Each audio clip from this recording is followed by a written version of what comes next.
குடும்பத்தில் அதிகம் விரயம் ஏன்? அதாவது அதிகமாக செலவாகிறது ஏன்? அதை ஜாதகத்தை பார்த்து எப்படி தெரிஞ்சுக்கிறது? அதை பற்றி தான் இந்த பதிவில் பார்க்க போகிறோம். இன்றைக்கி எல்லா குடும்பத்திலையுமே செலவுகள் அதிகமாகிடுச்சு. கட்டுக்கடங்காமல் போயிட்டு இருக்கு. செலவுகள் அதிகம்தான் பண்ணுறாங்க. ஆனாலும் ஒரு சில குடும்பத்தில் செலவுகள்ங்கிறது கட்டுக்குள்ளே இருக்கும்.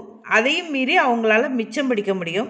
நிறைய சொத்து சுகம் நகை நட்டு வீடு பண்டை பாத்திரம் ஏதாவது வாங்க முடியும், அவங்களால வாங்க முடியும் ஒரு சில குடும்பத்தில். ஆனால் ஒரு சிலரால் மட்டும் அவங்க எவ்வளவு சேமித்தாலும் சேமிக்க முடியாது. ஏதாவது செலவாயிடும், வீண் விரைய செலவுகள் ஆகிடும், அசுப செலவுகள் வந்துடும். ஒரு சில குடும்பத்தில் மட்டும் கையில் காசே தங்காது. எந்த அளவுக்கு வருமானம் வருதோ அதை விட அதிகமாக டபுள் மடங்கு ட்ரிபிள் மடங்கு செலவு அதிகமாகிட்டே போயிட்டே இருக்கும். இது பர்டிகுலராக ஒரு சில குடும்பங்களில் மட்டும் நடக்கும். இது அதிகமாக செலவாகிட்டே இருக்கும். சரி, இதெல்லாம் யாருக்கு நடக்கும், அதை எப்படி நம்ம தெரிஞ்சுக்கிறது, அதைத்தான் பார்க்க போகிறோம். குடும்பத்தில் கணவன் ஜாதகத்திலேயாவது அல்லது மனைவி ஜாதகத்திலேயாவது லக்னத்திலிருந்து எண்ணி வருகின்ற 2ஆம் வீட்டு அதிபதி 12ஆம் வீட்டில் இருப்பார், அல்லது 12ஆம் வீட்டு அதிபதி 2ஆம் வீட்டில் இருப்பார்.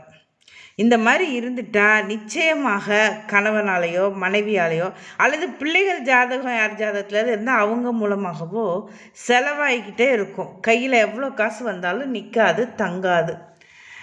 இவங்க சேமிக்கணும் அப்படின்னா இவங்க ஜாதகத்தில் 2ஆம் இடத்திற்கு குரு பார்வை இருக்கணும். 2ஆம் இடத்திற்கு குரு பார்வை இருந்தது, அல்லது 2ஆம் வீட்டு அதிபர் 12ல் இருந்தாலும் அவருக்கு குரு பார்வை இருந்தது அப்படின்னா அது சுப செலவுகள் மூலம், அதாவது சுப விரயமாயிடும். அது சுப விரயம்னா நம்ம எதை சொல்லுவோம், ஆடை ஆபரண சேர்க்கை, சொத்து வாங்கிறது, அந்த மாதிரி சேர்க்கையில் போயிடும். அப்படி இல்லை, குரு பார்வை செய்யலை, 2ஆம் வீட்டு அதிபர் 12ல் நிற்கிறாரு, 12ஆம் வீட்டு அதிபர் 2ல் நிற்கிறாரு அப்படின்னா அவங்களுக்கு விரய செலவுகள், அசுப விரய செலவுகள் அதிகமாக இருக்கும். கையில் வந்த காசு எந்த அளவுக்கு அதாவது என்ன சொல்கிறது, அது எந்த மூலமாகவும் தங்காது, அது சொத்தாக தங்கவே தங்காது, அவங்களுக்கு விரயமாயிட்டே இருக்கும்.